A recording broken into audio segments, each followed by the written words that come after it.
Good evening, brothers and sisters. Selamat malam, saudara-saudari dalam Kristus.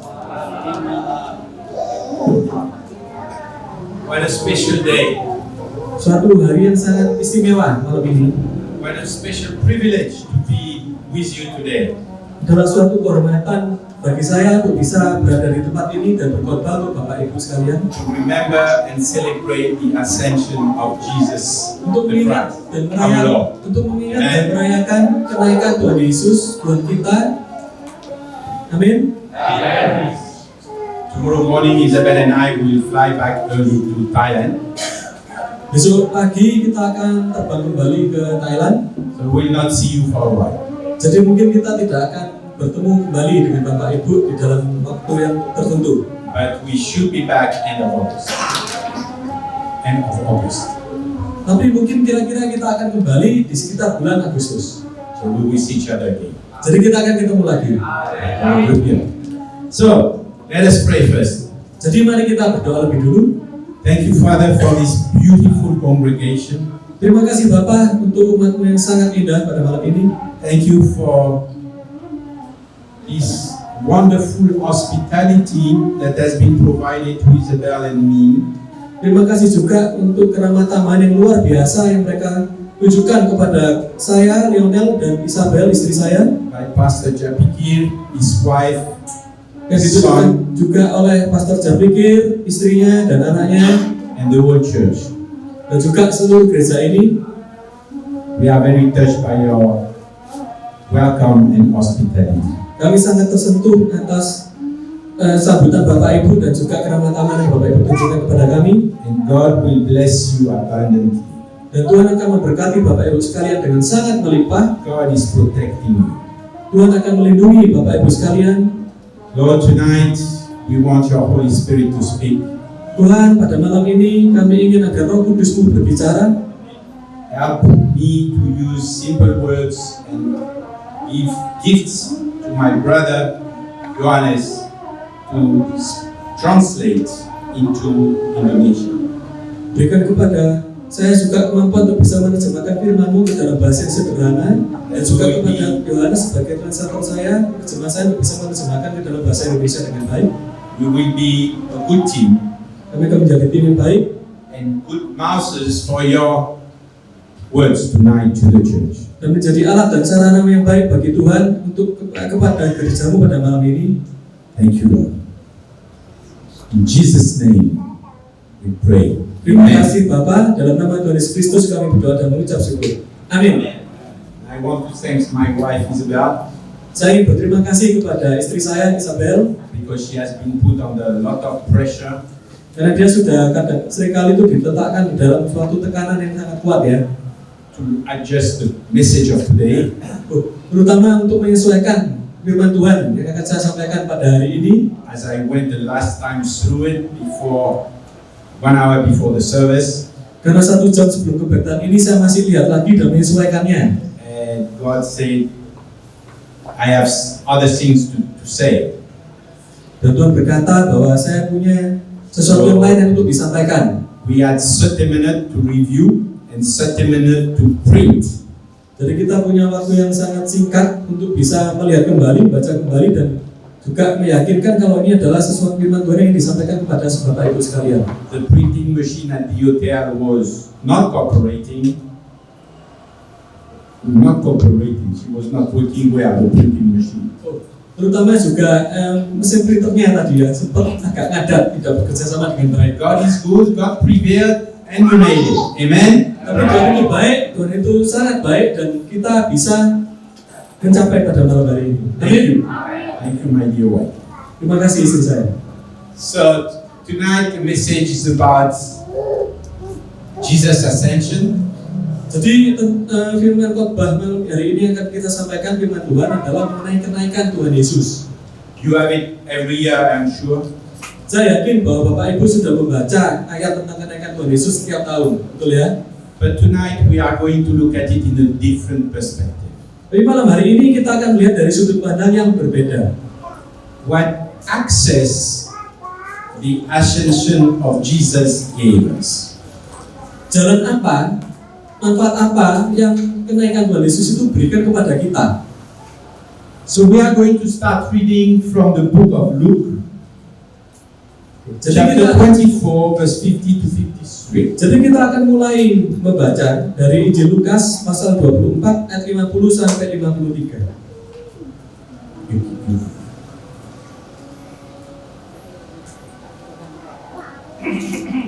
Oke. Lukas 24 ayat 50 sampai 53. Kenaikan Yesus. Lalu Yesus membawa mereka keluar kota sampai dekat Betania. Di situ ia mengangkat tangannya dan memberkati mereka. Dan ketika ia sedang memberkati mereka, ia berpisah dari mereka dan berangkat ke surga. Mereka sujud menyembah kepadanya, lalu mereka pulang ke Yerusalem dengan sangat bersuka cita. Mereka senantiasa berada di dalam bait Allah dan memuliakan Allah.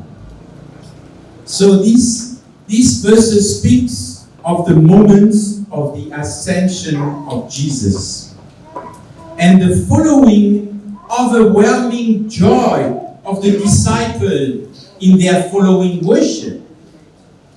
Jadi ayat ini tadi yang kita baca itu berbicara mengenai saat-saat kenaikan Tuhan Yesus dan yang diikuti oleh sukacita yang sangat melimpah dari murid-murid Tuhan Yesus di dalam penyembahan mereka. They understood something in the meaning of the ascension of Jesus that we often overlook. Dalam hal ini, murid-murid itu mengerti dan memahami sesuatu mengenai makna dari kenaikan Tuhan Yesus yang seringkali malah kita abaikan. The disciples were there with Jesus. Murid-murid berada di sana bersama dengan Tuhan Yesus for 3 years. Selama 3 tahun. He taught them. They walked with him. They ate with him. Mereka berjalan bersama-sama dengan Yesus. They saw many miracles. Ada banyak mukjizat yang Tuhan Yesus lakukan dan mereka melihatnya secara langsung. They witnessed Jesus being crucified. Mereka juga melihat secara langsung, menyaksikan bahwa Tuhan Yesus itu benar-benar disalib. They saw Jesus after his resurrection. Mereka juga melihat Tuhan Yesus setelah Tuhan Yesus itu bangkit. And suddenly this Jesus is going up to heaven. He ascended. Dan pada akhirnya juga Tuhan Yesus naik ke surga. They could be panicking. Mereka bisa saja What now? Mereka bisa saja menjadi panik, menjadi gopoh kalau bahasa Jawanya ya. Terus gimana sekarang kalau ditinggal Tuhan Yesus? The verse say, and they, after worshiping him, returned to Jerusalem with great joy. Tapi di dalam Lukas tadi kok disampaikannya beda sekali, bahwa mereka itu pulang ke Yerusalem dengan sangat bersukacita. Kok nggak panik sama They sekali had gitu? confidence. Mereka punya kepercayaan diri, They had great joy. mereka punya sukacita yang sangat melimpah. Let us see the events that led to the ascension. Mari kita melihat kepada kejadian-kejadian yang untuk mengarah kepada kenaikan Tuhan Yesus. It all started 6 months before. Dimulai 6 bulan sebelumnya. Up to this point, we are talking about the transfiguration of Jesus. 6 bulan yang lalu sebelum Tuhan Yesus naik, Before his transfiguration, Jesus showed us the life of a man. itu dimulai dari Tuhan Yesus saat berubah rupa di atas gunung. Sebelum berubah rupa, Tuhan Yesus menunjukkan kepada kita bahwa dia hidup sebagai manusia, Able to perform miraculous deed and exhibiting a holy behavior. Jadi sebagai hidup seorang manusia, Tuhan Yesus itu mampu untuk melakukan kegiatan-kegiatan yang disebut sebagai mukjizat dan juga dapat menunjukkan tingkah laku yang kudus sebagai manusia. Walking like us in an evil world. Berjalan seperti kita sebagai manusia di dalam dunia yang jahat ini. Once he was transfigured, his face shining like the sun, and his garment becoming as white as light, Jesus revealed the glory of God through every event recorded in scriptures. Jadi saat Tuhan Yesus sudah berubah rupa, maka wajahnya bersinar seperti matahari dan baju yang dipakainya itu berubah menjadi putih seperti cahaya. Tuhan Yesus saat itu menunjukkan kemuliaan dari Tuhan melalui berbagai macam kejadian yang dicatat di dalam Alkitab.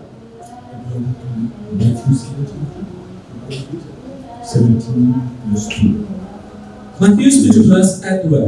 Mari kita baca bersama-sama. Di sini disebutkan di Matius 17 ayat 2, lalu Yesus berubah rupa di depan mata mereka. Wajahnya bercahaya seperti matahari dan pakaiannya menjadi putih bersinar seperti terang. The Transfiguration. Berubah rupa. From that moment forward, his life became a substitution for our punishment. Sejak saat itu dan ke depan setelah kejadian itu, maka hidup Tuhan Yesus itu menjadi pengganti dari hukuman yang harusnya kita tanggung. Taking full responsibility and consequences for human sin. Di situ juga Tuhan Yesus mengambil tanggung jawab yang penuh dan konsekuensi secara penuh dari dosa-dosa manusia, dari dosa kita. That is the part of the Transfiguration. And followed the Garden, Gethsemane. Itu adalah bagian dari saat Yesus berubah rupa. What happened to Jesus in the garden? Dan diikuti dengan kejadian berikutnya di Taman Getsemani. Apa yang terjadi dengan Tuhan Yesus di Taman Getsemani?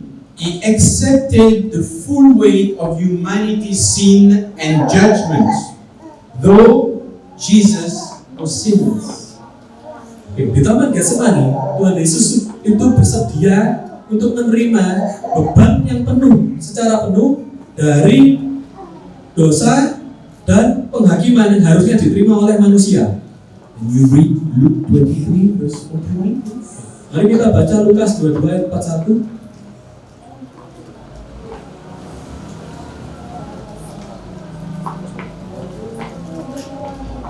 Luke 22 verse 41. Lukas 22 ayat 41. Kemudian ia menjauhkan diri dari mereka kira-kira sepelempar batu jaraknya. Lalu ia berlutut dan berdoa. Katanya, There, in the garden, on his knees, he bore the agony and sorrow that should have been our agony and sorrow. di sana di dalam Taman Getsemani, Tuhan Yesus itu menanggung penderitaan dan duka yang seharusnya itu adalah duka dan penderitaan dari kita. Our guilt was placed upon him. Dosa kita sebagai orang yang berdosa itu diletakkan di atas Tuhan Yesus. And he suffered the judgment as if he were guilty. Dan Tuhan Yesus menderita penghakiman itu seperti seolah-olah bahwa Tuhan Yesus itu yang bersalah. The extreme stress became sweat of blood. Stres yang sangat ekstrim itu mengakibatkan bahwa keringatnya dari Tuhan Yesus itu menjadi keringat yang berdarah. And Jesus said to the Father, not my will, but yours be done. Dan Tuhan Yesus berkata kepada Bapa di surga, bukanlah kehendakku, tapi kehendakmu lah yang jadi. This demonstrates his obedience to do his Father's will. Hal tersebut menunjukkan kepatuhan Tuhan Yesus untuk melakukan kehendak Bapa. He was then betrayed and arrested. Kemudian setelah itu Tuhan Yesus dikhianati dan ditangkap. One very important thing happened when he got arrested. Ada hal yang sangat penting yang terjadi ketika Tuhan Yesus itu ditangkap. One of these disciples named in one passage as Peter.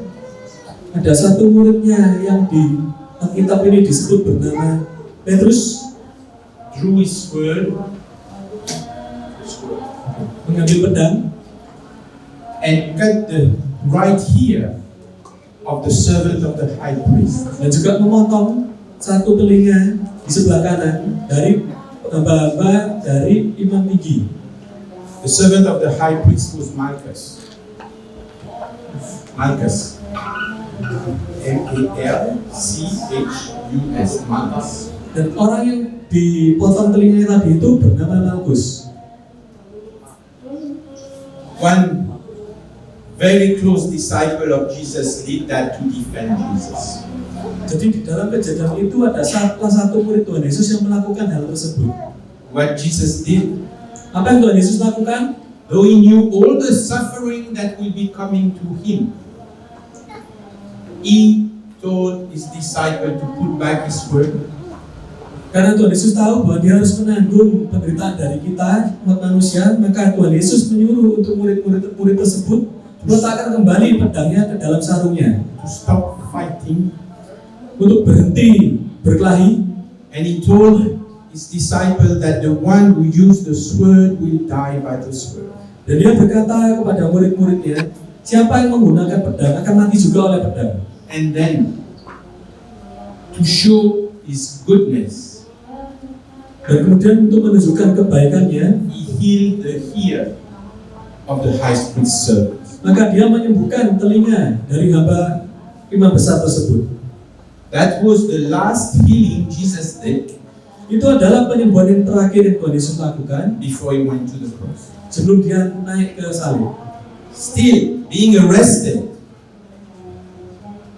Masih saat ditangkap, he did good dia berbuat yang baik to those who were doing bad, very bad to him. kepada orang-orang yang melakukan sesuatu yang buruk kepada dia. What a lesson for us Apa pelajaran bagi kita? when people do bad to us. Satu orang berbuat jahat kepada kita, How should we react? bagaimana kita harusnya bereaksi Like Jesus. seperti Tuhan Yesus? Who is good? Who is good? Amen. Who is good? Kita tetap melakukan yang baik. Amin. Amen. Now we are going, that was in Gethsemane, the garden. Now we are going to go before the cross. Sekarang setelah dari kejadian di Taman Getsemani, maka kejadiannya beralih menjadi sebelum di atas kayu salib. Before the cross, he was condemned to take the full punishment for all humanity, all the centuries, past, present, and to come. Sebelum di atas kayu salib, Tuhan Yesus itu dikutuk untuk mengambil hukuman secara penuh dari seluruh umat manusia, dari awal pertama, dari abad-abad sebelumnya, dari di masa lalu, saat ini, dan di masa yang akan datang. Jesus was forsaken so that we could be accepted. Tuhan Yesus menjadi yang ditolak sehingga kita menjadi yang diterima. Jesus was wounded so that we could be healed. Tuhan Yesus dilukai sehingga kita menjadi bisa disembuhkan. Jesus finally was nailed to the cross so we could be forgiven and restored. Pada akhirnya Tuhan Yesus dipaku di kayu salib supaya kita bisa diampuni dan dipulihkan. Amin. Amen. He shed his blood to start the new covenant. Dia mencurahkan darahnya untuk memulai suatu perjanjian yang baru, The perfect covenant. perjanjian yang sempurna, So that we could be made new sehingga kita bisa dibuat menjadi baru with a new identity dengan identitas yang baru and gloriously received and adopted in God's family. dan secara penuh kemuliaan kita bisa diterima dan diadopsi ke dalam keluarga kerajaan Allah. When Jesus cried, "It is finished," Saat Tuhan Yesus berteriak, sudah selesai, it marked the full payment for sin. itu menandai bahwa dosa kita sudah dibayar secara lunas. Justice was satisfied and mercy was released. Keadilan dipenuhi dan pengampunan dilepaskan. The cross represents the door to eternal life. Salib mulai menunjukkan sebagai suatu tanda, digunakan sebagai suatu tanda menjadi suatu pintu bagi kita untuk menuju kehidupan yang kekal. Because Jesus triumphed over death, Karena Tuhan Yesus menang atas kematian, He has won the right to take death away from any human being. Dia sudah menang sehingga dia memiliki hak untuk bisa mengambil kematian itu dari umat manusia, dari siapapun juga. Death has been conquered by Jesus and is now defeated for eternity in His name. Amen. Kematian sudah dikalahkan oleh Tuhan Yesus dan sekarang kematian tersebut dikalahkan sampai kekekalan di dalam nama Tuhan Yesus. Amin. Amen. So then we come to His resurrection. After He died On the cross, he resurrected. Kemudian kejadian itu berlanjut. Setelah Tuhan Yesus disalibkan, mati, maka dia dibangkitkan. His resurrection gives Jesus the right to give life. Kebangkitan Tuhan Yesus memberikan Tuhan Yesus itu suatu hak untuk memberikan kehidupan. And life eternal Dan kehidupan yang kekal to anyone who receive him as his Lord and Savior. kepada siapapun juga orang yang menerima Tuhan Yesus sebagai Tuhan dan Juru Selamatnya. They can enter into the kingdom of God. Mereka bisa masuk ke dalam kerajaan Allah. So after the resurrection, Jadi setelah kebangkitan, once he had secured his union with man at the cross, setelah dia sudah mengamankan he still stayed 40 days on earth. mengamankan kombinasi kesatuan antara Allah dengan manusia di dalam kayu salib, Tuhan Yesus itu masih tinggal di bumi 40 hari To restore. untuk memulihkan. We're not going to read the verse, but that will be John chapter 21, verse 15 to 17, and John chapter 20, verse 22. Kita tidak akan baca ayat. Yes. Baik, mari kita akan baca ayatnya di dalam Yohanes 21 ayat 15 sampai 17.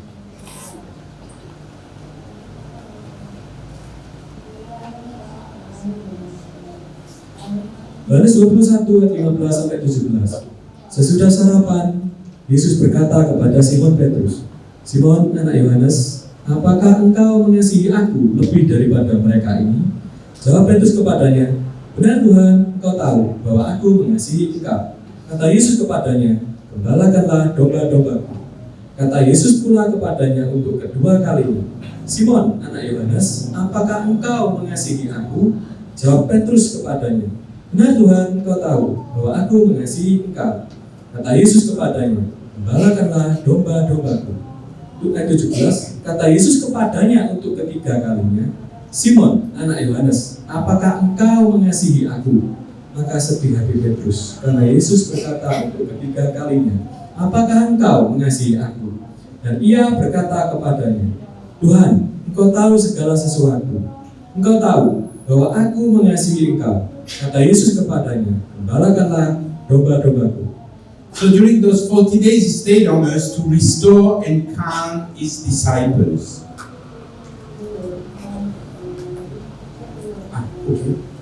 Yohanes 20:22, dan sesudah berkata demikian, ia mengembusi mereka dan berkata, "Terimalah Roh Kudus." Saya baca ulang lagi ya. Yohanes 20:21 dan 22. Maka kata Yesus sekali lagi, "Damai sejahtera bagi kamu, sama seperti Bapa mengutus aku, demikian juga sekarang aku mengutus kamu." Dan sesudah berkata demikian, ia mengembusi mereka dan berkata, "Terimalah Roh Kudus." Jadi di dalam ayat ini disampaikan bahwa selama 40 hari Tuhan Yesus tinggal di bumi. Setelah dia bangkit, dia melakukan pemulihan dan menenangkan murid-muridnya. So he appeared to them and many others, proving that he was alive. Jadi Tuhan Yesus itu menunjukkan dirinya kepada murid-muridnya dan juga kepada banyak orang yang lain. He gave them Membuktikan bahwa Tuhan Yesus itu hidup. gave them instruction, encouragements, and correction. He gave them also the Great Commission. Dia memberikan kepada mereka suatu arahan, suatu penguatan, dan juga suatu koreksi. Dia memberikan juga kepada mereka berkat yang besar dan juga perintah agung. And we're going to read the Great Commission, Mark 16, verse 15 to 18. Kita baca dari perintah agung tersebut di dalam Markus 16 ayat 15 sampai 18.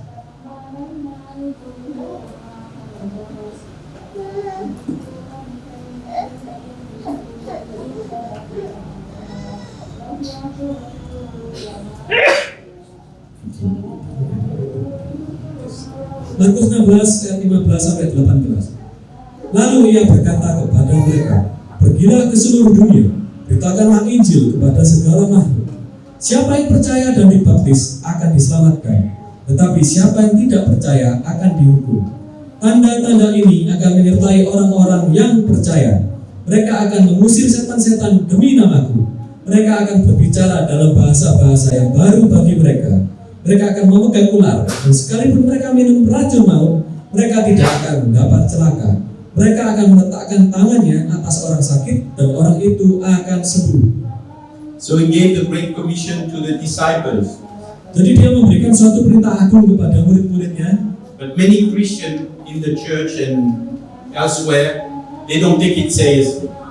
Tetapi ada banyak orang Kristen yang di dalam gereja, yang di dalam Kristus maupun di semua tempat, orang Kristen yang baca ayat ini tidak mengambil dan memperhatikan ayat ini secara serius. The Great Commission is an order. Suatu perintah agung itu adalah perintah. It is not maybe you can do this or do that.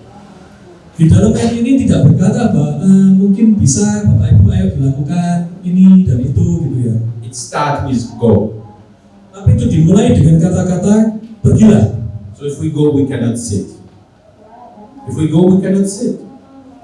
Jadi jika kita pergi maka kita tidak bisa pergi. So it is an instruction, it is an order. The Great Commission is for every Christian, not only for Pastor Japikir. Jadi perintah agung itu adalah suatu perintah dan arahan. Jadi bahwa kita semua sebagai orang Kristen itu harus pergi. Dan ini amanat agung ini tidak hanya kepada Pastor John Pikir misalnya, tapi juga kepada kita semua. They will lay hand on the sick and they will be healed. They will recover. Orang-orang percaya akan meletakkan tangannya atas orang sakit dan akan menjadi seorang tersebut akan menjadi sembuh. They will cast out demons. Mereka akan mengusir setan.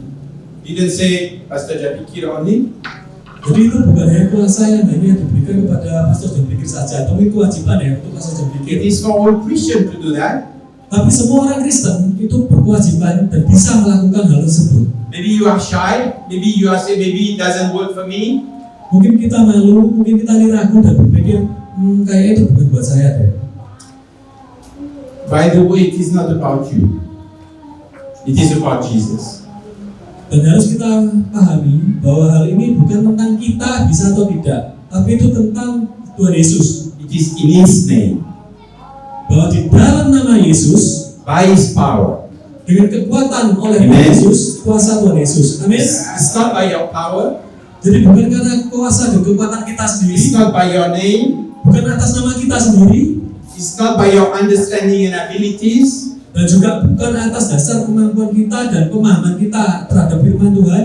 It is because of Jesus Christ. Tetapi itu semua karena Tuhan Yesus Kristus. He is the same yesterday, Dan Yesus adalah sama dari kemarin, today, hari ini, tomorrow. dan sampai besok. He never failed Dia tidak pernah gagal. so far. He never failed so far. Dan sampai saat ini Tuhan Yesus tidak pernah gagal. And He will never fail. Amen. Dan kita juga tidak akan pernah Amen. gagal dalam Yesus. Amin. So the Great Commission, please start doing it. Jadi amanat agung, perintah agung, mari mulai kita lakukan. And if you do it, Dan jika kita melakukannya, if all Christians were doing it, jika semua orang Kristen melakukan amanat agung the tersebut, world will not look like it is looking today. maka Amen. dunia tidak akan menjadi seperti sekarang yang kita lihat dan hidupi saat ini. Amin. So Jesus prepared also the disciple for the coming of the Holy Spirit. Jadi Tuhan Yesus juga mempersiapkan untuk kedatangan Roh Kudus kepada murid-muridnya. John 16 verse 7. Yohanes 16 ayat 7.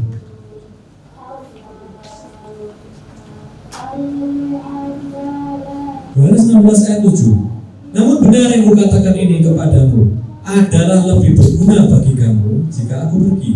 Sebab jikalau aku tidak pergi, penghibur itu tidak akan datang kepadamu. Tetapi jikalau aku pergi, aku akan mengutus dia kepadamu. So the disciple received this message. Jadi kita sebagai murid-muridnya menerima pesan ini, It is to your advantage that I go away. bahwa adalah suatu keuntungan dan lebih berguna bagi kita bahwa jika Tuhan Yesus itu pergi. He if I do not go away, if I do not ascend, the helper will not come to you. Karena jika Tuhan Yesus tentunya tidak pergi ke surga, maka penolong tersebut juga tidak akan datang kepada kita. But if I go, I will send him to you, the helper being the Holy Spirit. Tetapi jika saya pergi, maka saya akan mengutus yang roh penolong tersebut kepadamu. Yang dimaksud Tuhan Yesus sebagai roh penolong adalah Roh Kudus. So he left them with an order, the Great Commission. Jadi Tuhan Yesus meninggalkan murid-muridnya dengan suatu perintah, suatu amanat agung. And he left them, telling them, when I go, you will receive your helper, the Holy Spirit. Dan juga Tuhan Yesus meninggalkan murid-muridnya dengan berkata, jika saat aku pergi, maka aku akan mengutus roh penolong itu kepadamu, yaitu Roh Kudus. And he said, when you will receive the Holy Spirit, then you can be my witness. Dan Tuhan Yesus berkata, jika engkau sudah menerima Roh Kudus, maka engkau akan bisa menjadi saksiku. Amin. Meaning, if you don't receive the Holy Spirit, hal tersebut berarti kalau kita tidak menerima Roh or Kudus, if I don't send it to you, atau jika Tuhan Yesus tidak mengutus Roh Kudus itu kepada kita, you cannot be my witness. maka kita tidak akan pernah bisa menjadi saksi untuk Tuhan Yesus. So those 40 days were glorious time of transition between the resurrection and the ascension.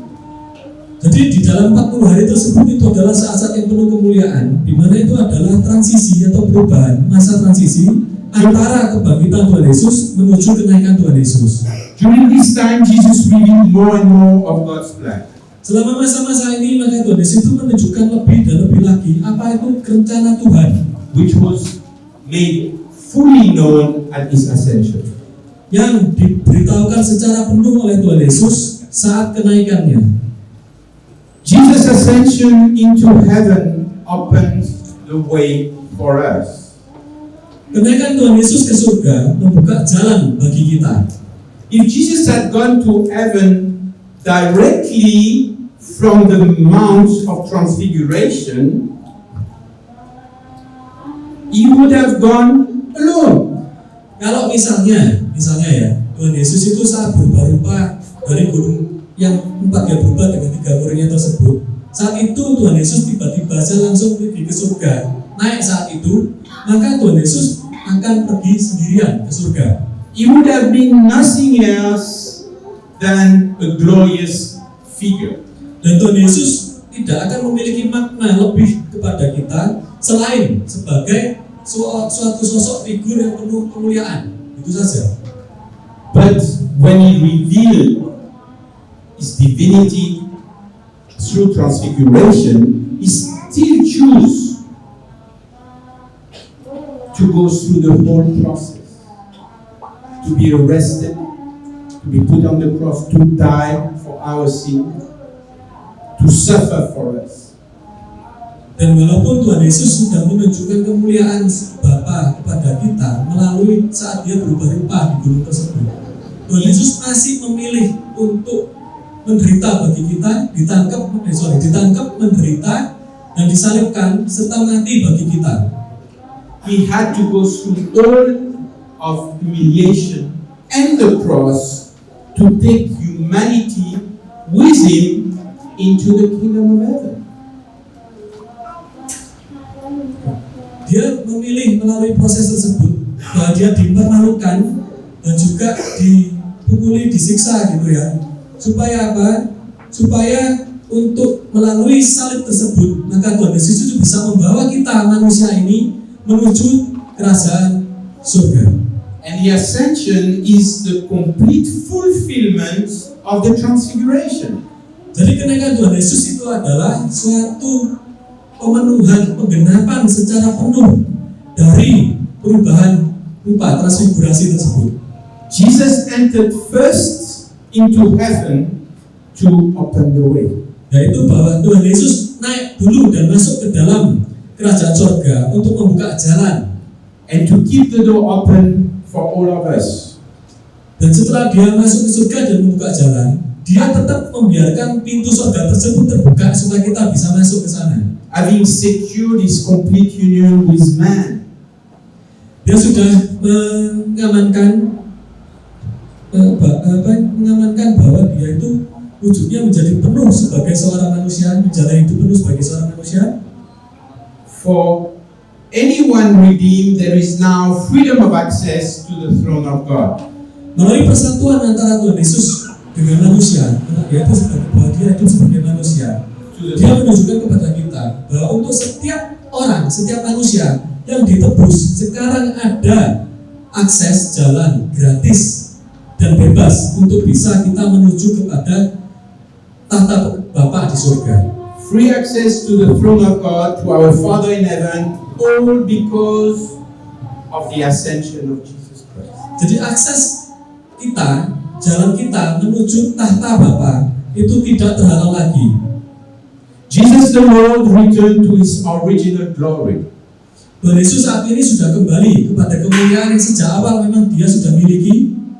But not simply as the Son of God. He returned to his Father as the Son of Man as well. Tetapi tidak hanya dia kembali sebagai anak Allah, tetapi dia juga kembali kepada Bapa dan disebut sebagai anak manusia. As the Son of Man, Jesus willingly limited the use of his divine power while on earth. Sebagai anak manusia, Tuhan Yesus mau menerima bahwa dia tidak bisa menggunakan kuasanya secara penuh seperti kalau dia di surga saat dia itu di bumi. Terbatas sekali kuasanya. And you can read from Philippians 2 and Hebrews 2. Oke, mari kita baca Filipi 2 ayat 6 sampai 7.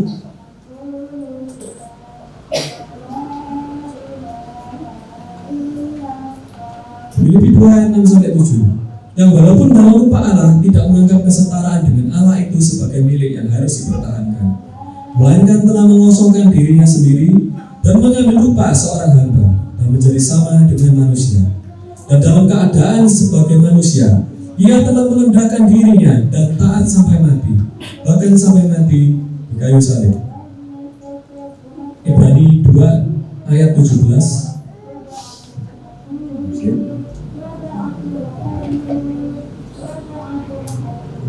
Ibrani 2 ayat 17. Itulah sebabnya, maka dalam segala hal ia harus disamakan dengan saudara-saudaranya, supaya ia menjadi imam besar yang menaruh belas kasihan dan yang setia kepada Allah untuk mendamaikan dosa seluruh bangsa. Jesus lived fully on earth as a man, operating only through what was available to humanity. Tuhan Yesus hidup sepenuhnya sebagai seorang manusia. Dia beroperasi, bekerja hanya melalui apa yang bisa dilakukan oleh manusia. To be the perfect model for us. Untuk menjadi contoh yang sempurna bagi kita. Now risen and glorified, Jesus is both the Christ and the Son of Man. Jadi saat ini begitu dia sudah bangkit dan dimuliakan, maka Tuhan Yesus itu adalah Kristus sekaligus juga menjadi disebut sebagai anak manusia. He has resumed his rightful place of supreme authority at the throne of God. Dia sudah melanjutkan bahwa di tempat di mana dia seharusnya berada, memiliki kekuasaan penuh di atas tahta Bapa. Because of his ascension. Karena kenaikan Tuhan Yesus. But Jesus is not only a far divine figure seated at the right hand of the Father. Tapi Tuhan Yesus itu tidak hanya sebagai suatu sosok yang suci, yang ilahi, yang jauh tempatnya dan duduk di sebelah kanan Allah Bapa. King of all kings and Lord of all lords. Raja segala raja dan Tuhan segala Tuhan.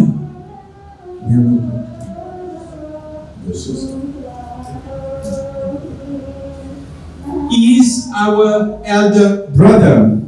Dia adalah menjadi saudara kita yang paling tua. You can read this in Romans chapter 8 verse 29. Dapat dibaca di dalam Roma 8 ayat 29. Is our savior. Tuhan Yesus juga adalah juru selamat kita. You can read it in Titus chapter 2 verse 13-14. Bisa dibaca di dalam Titus 2 ayat 13-14. Kita nggak akan baca sekarang. He is our high priest. Tapi juga menjadi imam besar kita. Hebrews 4 verse 14-16. Di dalam Ibrani 4 ayat 14-16. is our advocate. termasuk juga pengacara bagi kita, pembela kita. 1 John chapter 2 verse 1. 1 Yohanes 2 ayat 1. He is the bridegroom waiting for his bride. Dia adalah mempelai pria yang menunggu mempelai wanitanya. Revelations 19 verse 7. Wahyu 19 ayat 7. He is our friend. Dia adalah sahabat kita. John 15:14. Yohanes 15 ayat 14. He is our life. Dia juga adalah kehidupan bagi kita. Colossians 3:4. Kolose 3 ayat 4. How glorious is that? Kemuliaan kita ada di sana. Because he ascended. Karena Tuhan Yesus naik ke surga. And we remember it and we celebrate it today. Dan kita yang mengingatnya dan merayakannya pada hari ini. And 10 days later, you will be celebrating Pentecost. Dan setelah ini maka kita semua akan merayakan hari Pentakosta. When Jesus will send the Helper, the Holy Spirit. Saat Tuhan Yesus mengirimkan Roh Penolong tersebut, yaitu adalah Roh Kudus. Why you can celebrate Pentecost in 10 days from now? Because he ascended today. Amen? Bagaimana kita bisa merayakan Hallelujah, praise the Lord. Pentakosta ke depannya? Amen. Naik ke surga pada hari ini. Amin. Mari kita berdoa kita. Amin. Terima kasih.